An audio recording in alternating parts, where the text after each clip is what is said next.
companheiros de jornada espírita, amigos que nos visitam nessa oportunidade, espiritualidade que preparou o ambiente antes da nossa chegada, tornando propício a prática de nossas atividades, amigos desencarnados que por beneplácito da espiritualidade se encontram conosco nesse momento para a reflexão sobre o Evangelho da noite.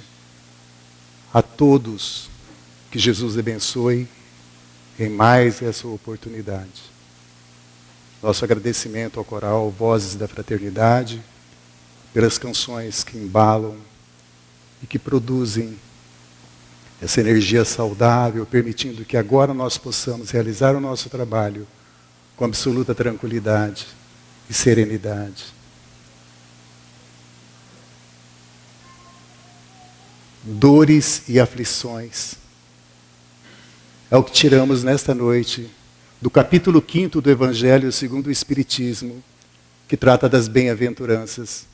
Bem-aventurados os aflitos, porque serão consolados. Isso foi dito por Jesus, naquele que é considerado o maior pronunciamento que a humanidade já teve, do Sermão da Montanha. E é de tal importância esse pronunciamento, que se não ecoou convenientemente naquela oportunidade, ele ecoou séculos afora. E hoje nos inspira e nos orienta numa vida verdadeiramente cristã. E é desse capítulo, dessa frase, bem-aventurados os aflitos, que mais de 150 anos atrás, Kardec, inspirado por espíritos, escreveu a doutrina espírita e nele inseriu essa parte que trata de dores e aflições, trabalhando frente a frente com aquilo que geralmente nos assedia no dia a dia, provocado naturalmente por alguma razão, presente ou do passado, mas que serve como burilamento aos nossos corações, que serve como um oxigênio para que nós possamos continuar o trabalho, continuar a nossa luta de forma serena, sobretudo compreendendo os ensinamentos de Jesus.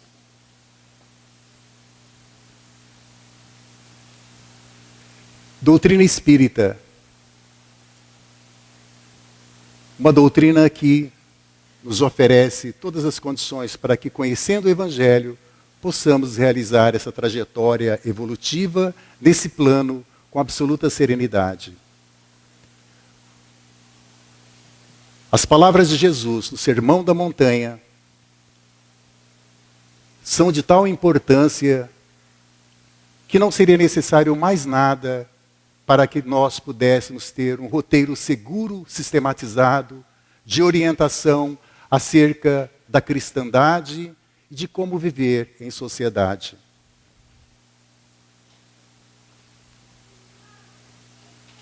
Se perdessem todos os livros sacros da humanidade e só se salvasse o Sermão da Montanha, nada estaria perdido.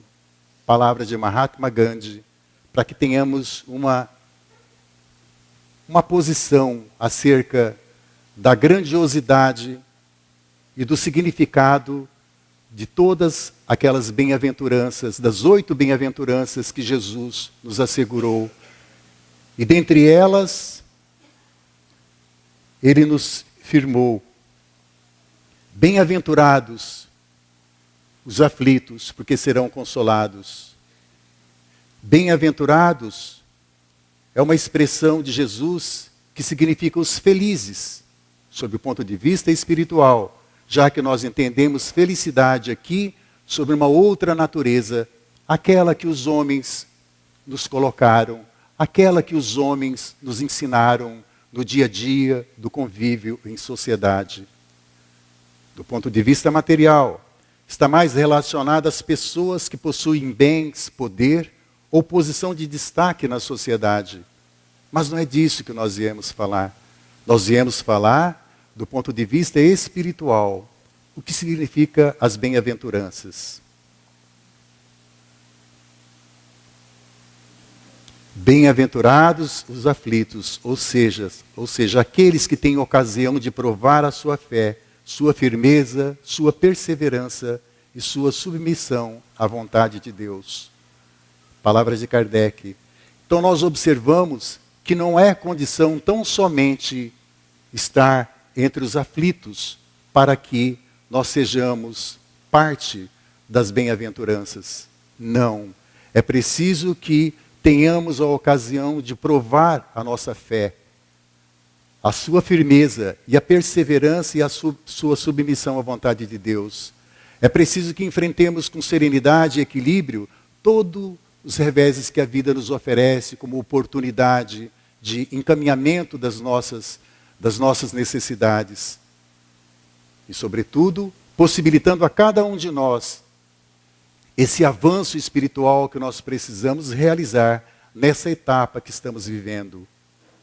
Por isso, a importância do Evangelho desta noite. Firmeza. É preciso estar firme na nossa fé. E a fé nós não apresentamos ou não exteriorizamos quando estamos vivendo em paz, em absoluta tranquilidade. Não. Geralmente a fé nós externamos nos momentos de dor, de dificuldade. Mas que essa fé seja trabalhada de maneira serena, tranquila, compreendendo que ela faz parte do nosso viver. Compreendendo que ela é uma necessidade ao nosso aprimoramento espiritual, diferentemente de tudo aquilo que nos cerca no dia a dia, do consumismo exagerado e da conduta de homens que, ainda não conscientes dessas obrigações, geram pobreza, geram miséria por todos os lados.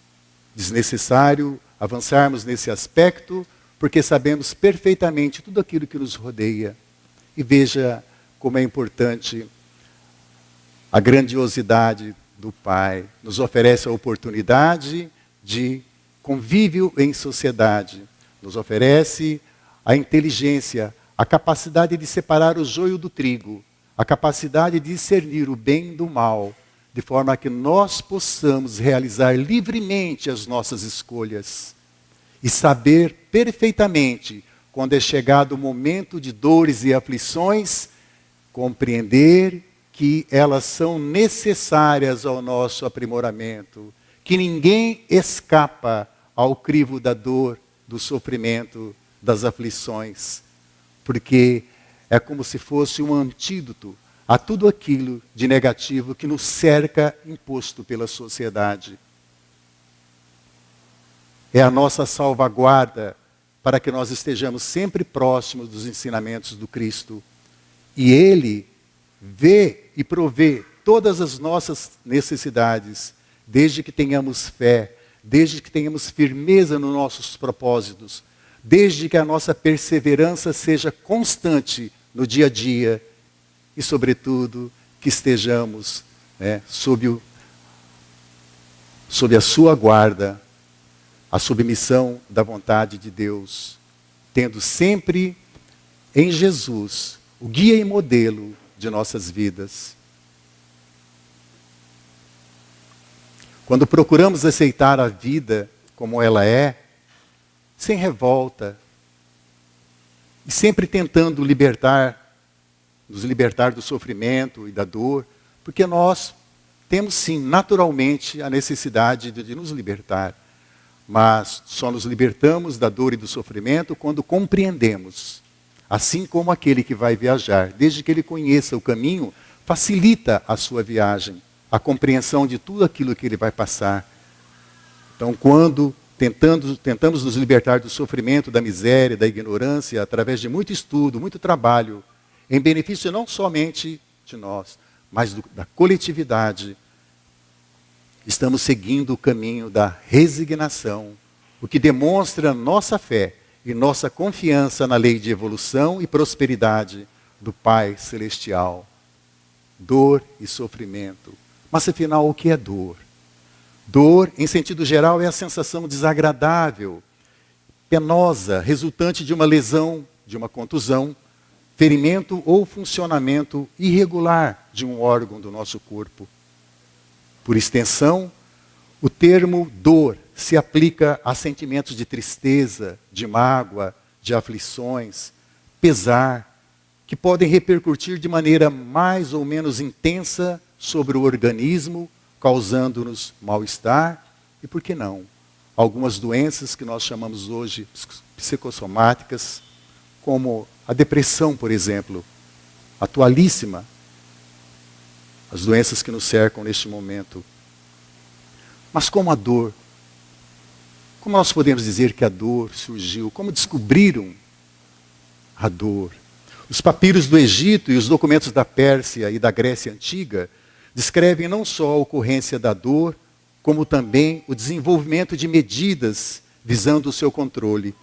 Nos túmulos dos antepassados foram encontrados diversos apetrechos, orientações, visando a cura da dor.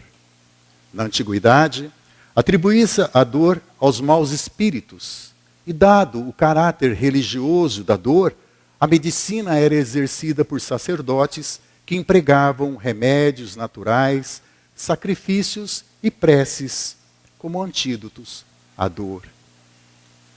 Ao observar que os animais banhavam-se com barro para proteger-se das picadas dos insetos, e os cachorros purgavam-se comendo plantas e raízes, o ser humano começou a usar os vegetais como os primeiros instrumentos analgésicos. Os rituais, o uso de plantas medicinais, as manipulações físicas, a aplicação do calor frio ou fricção do passado ainda continuam a ser utilizados. Hoje, porém, temos o maior acervo, maior número de pesquisas, a ciência avançou, inclusive com a aplicação do laser e outras formas que nós temos de conter a dor, que sabemos perfeitamente. Mas estamos tratando hoje da dor do ponto de vista espiritual, da necessidade que temos de passar pelo seu crivo. E o Espiritismo Consolador, prometido por Jesus, veio nos asseverar, por meio de seus princípios, que o homem é capaz, sim, de superar dores e aflições, construindo aos poucos um edifício sólido, alicerçado na fé raciocinada, ou seja, na fé que usa o sentimento, mas de forma preponderante a razão. Kardec, no Evangelho segundo o Espiritismo, capítulo 6, nos alerta que todos os sofrimentos, misérias, decepções, dores físicas, perda dos entes queridos, encontram a sua consolação na fé no futuro, na confiança na justiça divina, que o Cristo veio ensinar aos homens há mais de 2000 anos atrás, e que infelizmente muitos ainda não compreendem, ou compreendendo esses ensinos, ainda não são capazes de aplicá-los no convívio em sociedade. Aquele que não crê na vida futura, as aflições se abatem com todo o seu peso e nenhuma esperança vem suavizar-lhe a amargura. Disse Jesus, o jugo será leve desde que obedeçamos a lei. Mas que lei é essa? A lei do Mestre Jesus. A lei áurea deixada por ele, fazer aos outros aquilo que gostaríamos que nos fosse feito. Simples, mas que nós temos uma dificuldade muito grande pelos impositivos da sociedade, do mundo moderno, pelos impositivos dos nossos desejos, pelos impositivos do nosso orgulho e de sentimentos menos felizes que adornam os nossos corações. Praticando esses mandamentos, atendendo às necessidades daqueles que estão próximos de nós, compreendendo que fora da caridade não há salvação, entendendo que esse amor precisa ser transferido a todos aqueles que nos cercam, nós vamos praticando esses mandamentos e assim atualizando as nossas potencialidades de justiça, amor e caridade, Primeiramente com relação a Deus e secundariamente com relação a nós mesmos e ao nosso próximo. E assim nós vamos, pouco a pouco, burilando os sentimentos, pouco a pouco, lapidando o nosso íntimo para que nasça um novo homem, um homem renovado na fé e no pensamento cristão. Somente na vida futura podem efetivar-se as compensações que Jesus promete aos aflitos. Sem a certeza do futuro, naturalmente, nós não podemos aspirar a tudo aquilo que o Mestre Jesus nos confere. Somente no futuro isso poderá acontecer. Até porque Jesus nos assevera que o reino de meu Pai não é deste mundo. Nós estamos aqui como passageiros de uma nave rumo à eternidade dos tempos. Se trabalhamos nos tempos imemoriais do passado, o nosso íntimo, a resultante está hoje. E nós sabemos perfeitamente das nossas inclinações, dos nossos desejos e da nossa capacidade de entender, de compreender o Evangelho do Mestre. Mas como ver justiça nas aflições e nas dores? Aonde está essa justiça? Se a causa de uma infelicidade não depende absolutamente de nenhuma de nossas ações, é uma prova. E concernente à existência atual. Ou de uma expiação, que é uma falta cometida em existência anterior. Simples. As vicissitudes da vida têm, pois, uma causa. E como Deus é justo, essa causa deve ser justa. Diz Kardec no capítulo 28, item 30 do Evangelho segundo o Espiritismo. Mas se a verdade que o Senhor da vida permitiu que os sofrimentos nos assaltassem, não é menos verdade que também nos proporciona a esperança, um escudo, enquanto aguardamos uma vida melhor, do ponto de vista espiritual. Entretanto, faz depender de uma condição a sua assistência e a felicidade que promete aos aflitos. Essa condição está na lei, por ele ensinada.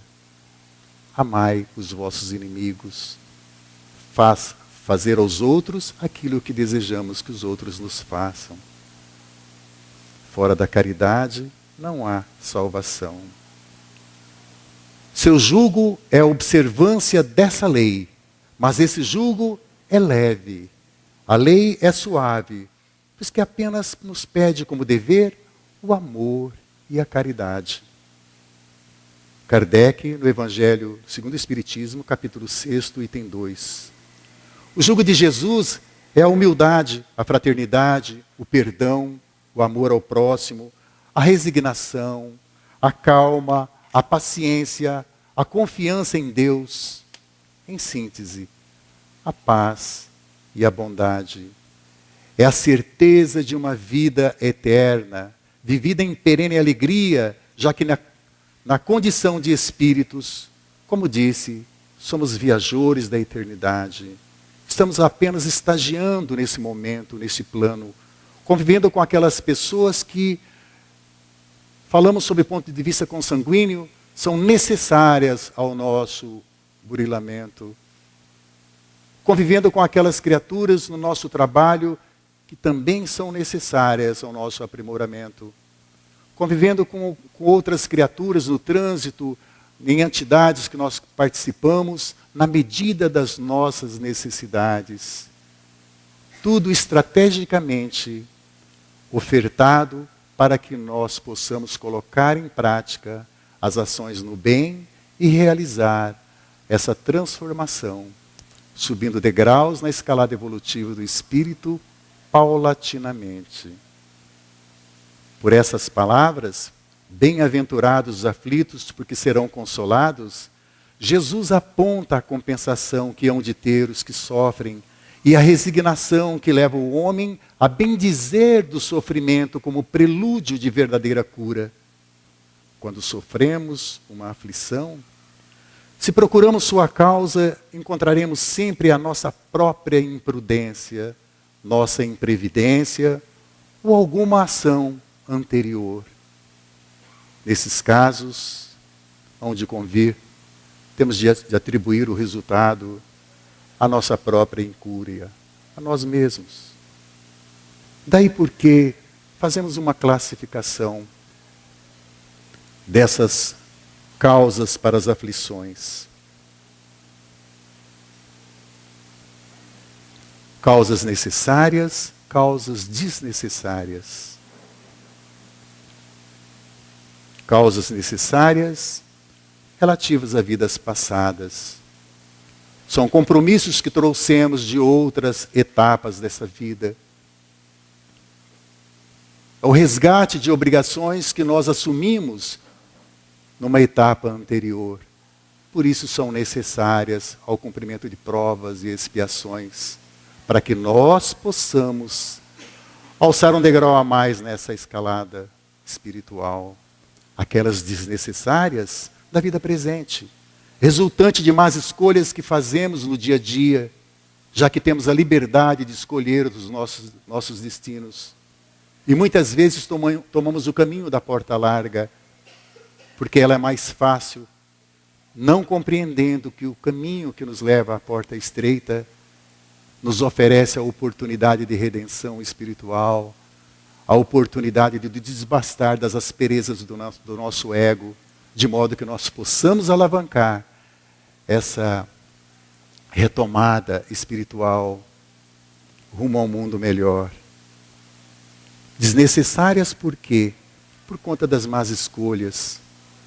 E geralmente diz respeito à vida presente. Não se trata de uma classificação, fruto de uma medida exata. Não.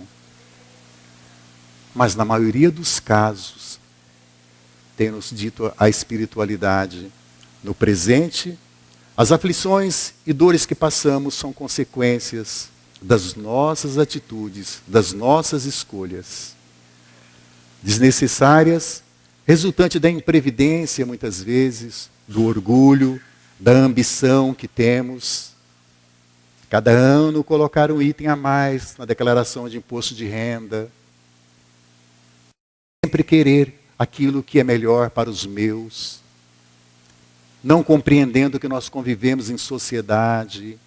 E se cada vez mais a humilhação e a miséria graçar entre aqueles que são excluídos, daqui a pouco não haverá mais espaço para todos nós.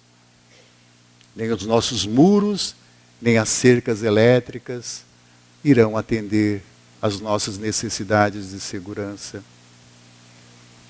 Falta de ordem, falta de perseverança, mau proceder, descontrole emocional, muitas vezes são causas atuais, más escolhas, uniões por interesse ou por vaidade, onde o coração não tomou parte, onde o afeto sequer floriu.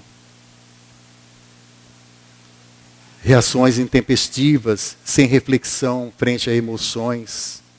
Eu não levo desaforo para casa.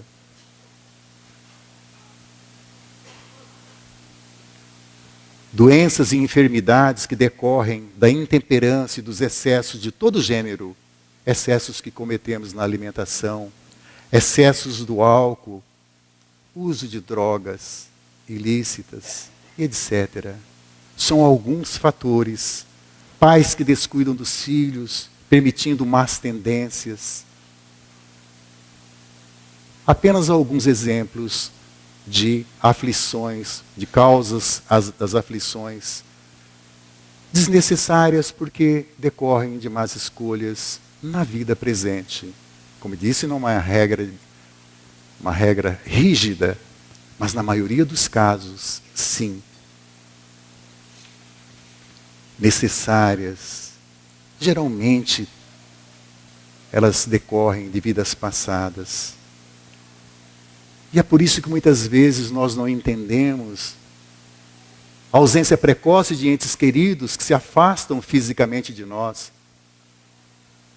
E não compreendemos que o exercício da fé pede reflexões nesse momento, para que façamos uma fé, para que façamos a nossa prece sempre em direção a essa criatura. Para que mantenhamos o elo que, do ponto de vista consanguíneo, nos uniu aqui. Para que mantenhamos o amor que nós procuramos nos envolver na relação enquanto estivemos neste plano. Por isso a oração é uma súplica que segue, é uma mensagem que, se feita com absoluta tranquilidade no coração, perdoando primeiramente aqueles que nos ofenderam, permitindo que o nosso coração esteja leve, tranquilo, essa mensagem chega até o destinatário e ela é decodificada. E o Pai, destinatário desta mensagem, nos envia no momento certo aquilo que necessitamos para as nossas dores e aflições. E ao mesmo tempo, por meio da oração, nós fortalecemos os laços de apreço, de amor com aqueles que nos antecederam no crivo do túmulo, permitindo que nós tenhamos a esperança de um dia, quando chegar o nosso momento, nos reencontrarmos numa verdadeira festa. Vidas passadas, os acidentes que muitas vezes nenhuma previdência pode evitar. Todos os cuidados foram tomados para que a viagem fosse serena e tranquila. Mas de repente um fator inesperado faz com que aconteça uma situação de dor. E alguém, ente querido nosso, segue o rumo de volta à pátria espiritual. Mas nós não aceitamos, o coração não aceita, porque ninguém gosta de se afastar dos entes queridos. E fica aquela pergunta, por que eu?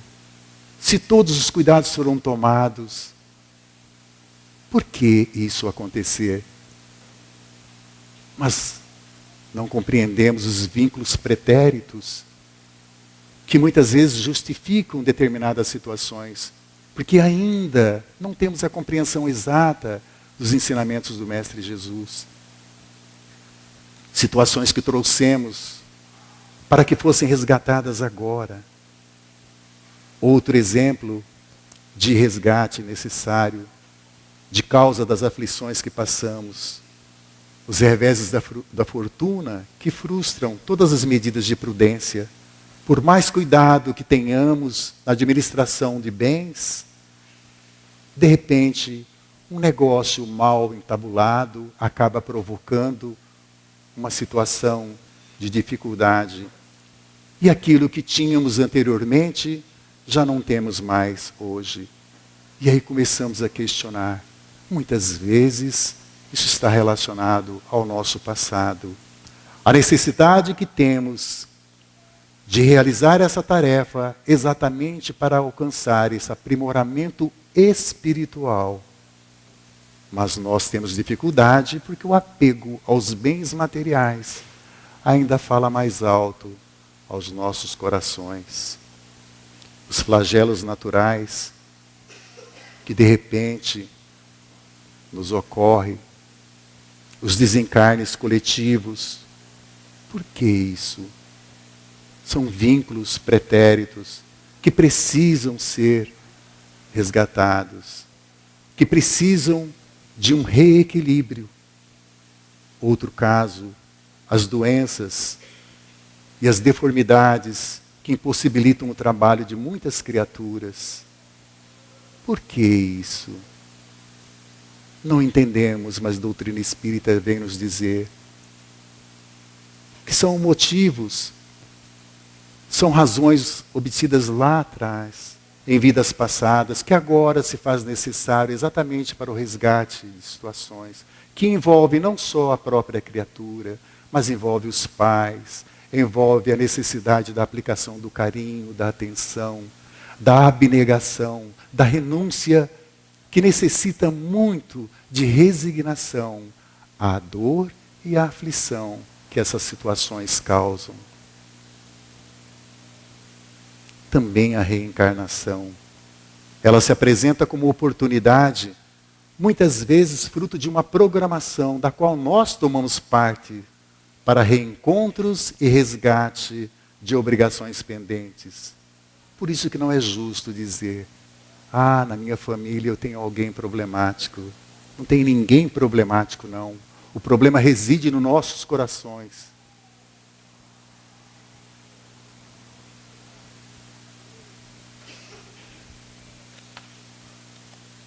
Na incapacidade que temos de compreensão, na falta de tolerância, na ausência de compromisso com o plano maior. Se seguimos o Mestre Jesus como modelo e guia, é preciso que façamos isso de forma integral. Não basta dizê-lo, é preciso que nas nossas atitudes nós tenhamos essa conduta a demonstrar que somos verdadeiramente cristãos, que compreendendo o seu evangelho, nós aplicamos na prática esses ensinos na esperança de que ele possa ver e prover todas as nossas necessidades do dia a dia. Não vamos levar nada. Por que esse apego materialista exacerbado? Por que esse desejo de ter mais e mais? A reencarnação nos dá essa oportunidade de resgatar essas obrigações. E em virtude do axioma, todo efeito tem uma causa, essas misérias que muitas vezes vemos são efeitos que devem ter a sua causa. E desde que se adentre a existência de um Deus justo, essa causa deve ser justa também. A causa sendo sempre anterior ao efeito, e desde que não se encontre na vida atual, é que pertence a uma vida, uma existência precedente. Assim, a expiação serve sempre de prova, mas a prova nem sempre é uma expiação.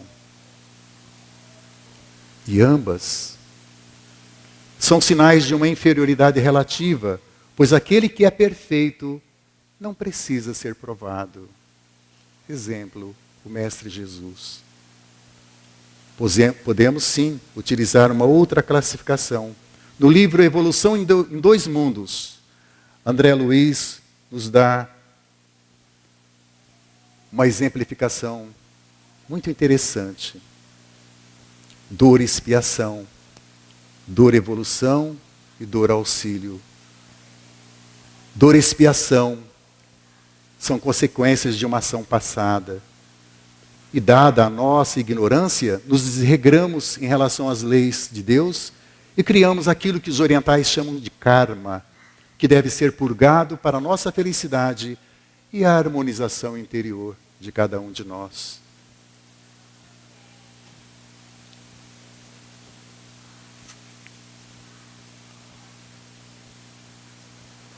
Dor evolução. Sofremos essa expiação porque cometemos um deslize com relação à lei natural. Na dor, não sofremos por castigo, mas porque queremos evoluir. E a reencarnação, é preciso que saibamos, não é uma punição, ela é uma oportunidade de evolução. Porque o Pai nos dá a chance de retornando numa outra situação, talvez numa outra modalidade biológica, nós possamos resgatar todos os compromissos assumidos ou obrigações pendentes que deixamos para trás. Também é uma bênção. Dor auxílio, mais voltada para o sentido corretivo, pois os nossos desequilíbrios são tantos que muitas vezes precisamos ficar num leito de dor por anos, meditando sobre a nossa situação. E muitas vezes, mesmo com a dor, muitos anos num leito de dor, quando nós nos recompomos fisicamente, às vezes não realizamos a metamorfose necessária. Os nossos sentimentos permanecem os mesmos, a provação não toca os nossos corações, e nós continuamos a nossa trajetória de erros, não compreendendo aquela dor auxílio que veio em nosso socorro. Quem visita pessoas internadas em casas de recuperação, poderá notar as feições de cada um nesta situação. fácil de compreender. E é bem provável que cada um de nós aqui conheça algum caso de pessoas que passaram pelo crivo da dor de uma maneira muito intensa ou por um tempo longo e ainda assim, em retornando ao estágio de vida no convívio em sociedade, não muda, continuando com os mesmos sentimentos, com os mesmos pensamentos, e atribuindo muitas vezes a sua cura à sorte, ao tempo, se esquecendo completamente da existência do Pai e que Ele nos auxilia prontamente. E essa dor auxílio muitas vezes passa incólume, sem a percepção do indivíduo. Acerca dessas dívidas do passado, para sabermos o motivo da nossa dor, das nossas aflições, muitas vezes não há necessidade de terapia, de regressão de vidas passadas. A nossa própria percepção, sensibilidade, nos conduz ao que fomos, dando-nos as razões de nosso sofrimento no presente. É uma questão de burilarmos o nosso íntimo, de fazermos uma reflexão. Por quê? Aí fazer uma análise daquilo que realizamos no passado.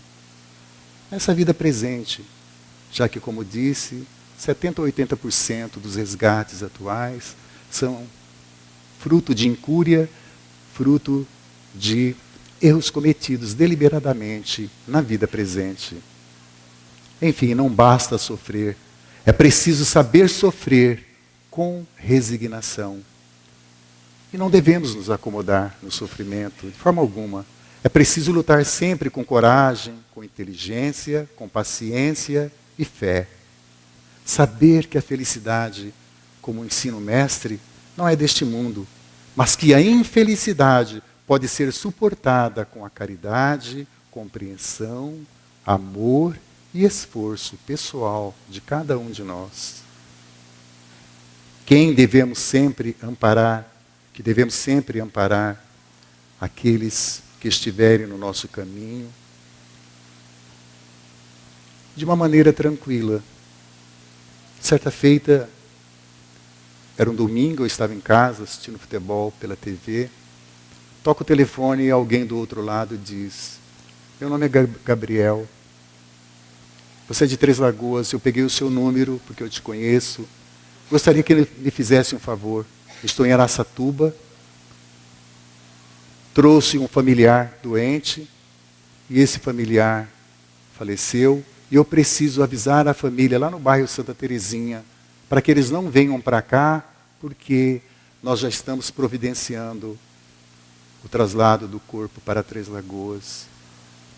Pensei num primeiro momento, que notícia? Por que eu devo dar uma notícia dessa natureza? Será que vão acreditar? Será que não é um trote? De repente, uma voz mais forte do outro lado diz: vá, é a oportunidade que você tem de realizar um trabalho solidário. Vá e diga à família, corra, vá.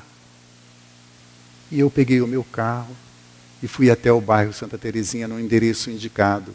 Chegando lá, eu disse: aqueles que estavam prestes a tomar um carro para viajar para Araçatuba. Um senhor chamado Gabriel me ligou dizendo que um familiar de vocês desencarnou em Araçatuba, que não é necessário mais a viagem para lá, porque ele já está trabalhando a questão da documentação para o traslado do corpo. E as crianças que estavam ali já me olharam, eles se entreolharam, e duas pessoas veio na minha direção dizer: muito obrigado, nós estávamos de partida já, muito obrigado.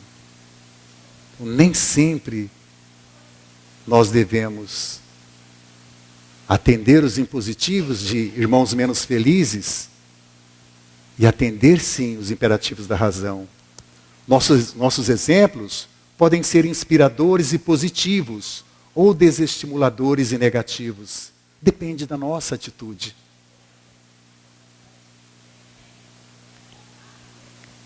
Também podemos colocar essas dores do passado, presente ou futuro. Dor e expiação, vem de dentro para fora, de dentro para fora, trabalhando o nosso íntimo, marcando a criatura no caminho dos séculos, detendo-a em complicados labirintos de aflição, para enfim regenerá-la perante a lei maior. São aqueles impulsos que nós temos de dentro para fora, que nascem do nosso coração, ou de sentimentos felizes que nós avivamos eventualmente e que muitas vezes ficam adormecidos no nosso íntimo, sem que sejamos capazes de colocá-los para fora. Por isso que é preciso avivar esses sentimentos de dentro para fora, que se encontram muitas vezes parados, inertes. Ela é a dor kármica, dor da restauração, dor da libertação, destravando nossa caminhada e permitindo os reajustes perante a vida, com reposição da alma no caminho certo. Dor auxílio, geralmente ligada ao presente. Chega até nós pela intercessão de amigos devotados que desejam a nossa felicidade e a nossa vitória.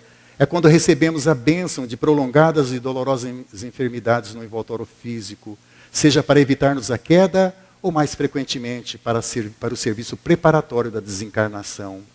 Muitas vezes percebemos familiares nossos que estão próximos do desencarne e eles dizem que estão vendo os seus antepassados. Muitas vezes ignoramos, eles estão vendo mesmo, porque estão sendo auxiliados nesse trabalho de desenlace. E nós ignoramos. Eles veem sim, nós é que não vemos, porque ainda olhamos com os olhos físicos e não com os olhos do coração. Dor evolução é ingrediente dos mais importantes na vida em expansão. O ferro sob o malho e no calor da bigorna, ele se transforma. O homem molda o ferro, o aço, como deseja, utilizando os mecanismos que nós temos. Eis a transformação aí.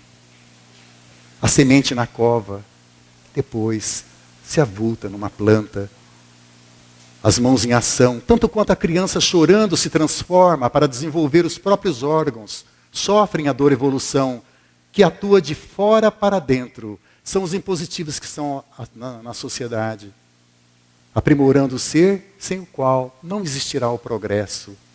Então nós estamos cercados de dor evolução a todo momento, na figura de uma dificuldade, na figura de uma criatura que de alguma forma não nos quer bem e que vibra sentimentos infelizes.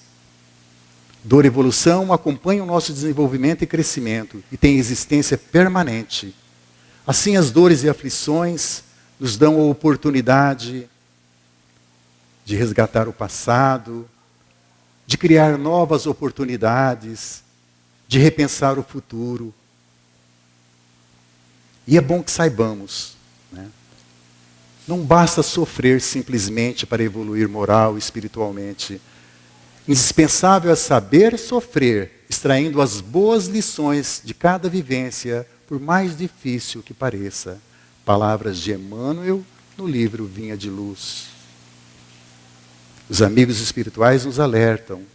Saiba que essa é a sua melhor encarnação. E você tem motivos suficientes para que haja resignação nos momentos de dor e aflição. Aliás, como é a sua vida? Como é a minha vida? O que tenho feito dela? Em virtude de uma rigorosa justiça distributiva, o homem sofre aquilo que fez os outros sofrerem. Se for duro e desumano, é justo, poderá encontrar dureza e desumanidade. Note o verbo no presente do futuro. Poderá. Se foi orgulhoso, poderá nascer em condição humilhante. Se avarento, egoísta ou empregou mal a sua fortuna, poderá ver-se privado do necessário. Se for um mau filho, poderá sofrer com os próprios filhos. Por isso a necessidade do autoexame. Perguntar-se o que preciso aprender com essa experiência de vida. Que lições estou tentando me ensinar? Ou que lições a vida está tentando me passar? O que preciso modificar na minha vida? Como me relaciono com Deus, com o próximo e comigo mesmo? São questionamentos que nós devemos fazer periodicamente, ali no recôndito do nosso lar, a sós, nós e o Pai. E não tenham dificuldade, não tenham dúvidas. A nossa consciência dirá exatamente aquilo que se passa nos nossos corações. Não há saída. Como se fosse a caixa preta de uma aeronave acidentada. Ela vai revelar tranquilamente aquilo que somos. Ninguém escapa à consciência. E devemos colocar a vontade do Pai acima das nossas, e o sofrimento torna-se mais leve e suave. Aliás, Jesus disse, meu fardo é leve, meu jugo suave. Ele nos dará forças para continuarmos no caminho da fé, apesar das asperezas do caminho. Por isso, espíritos superiores sempre nos alertam. Em tudo que fizer, pensa em Deus.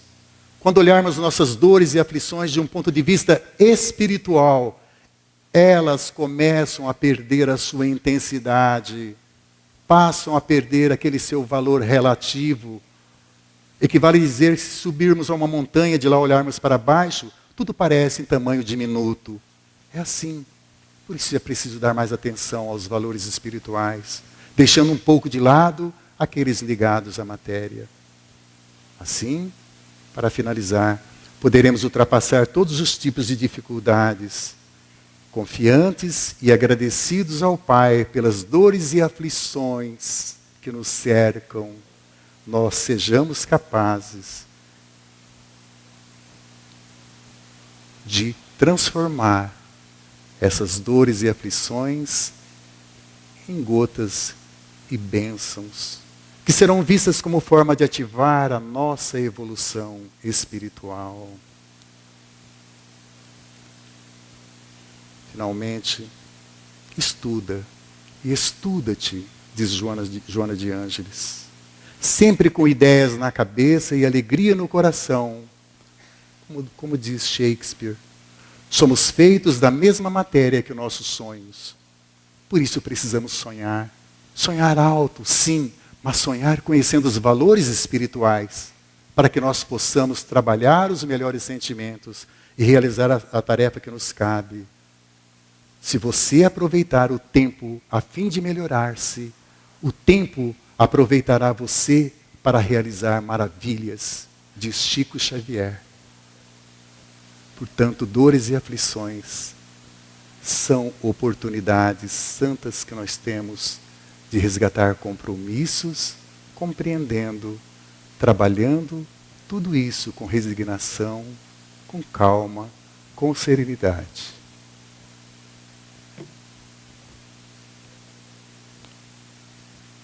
Obrigado à espiritualidade. Obrigado a todos pela paciência. Que Jesus nos abençoe. Faça de cada um de nós um instrumento de amor e de paz. Que assim seja.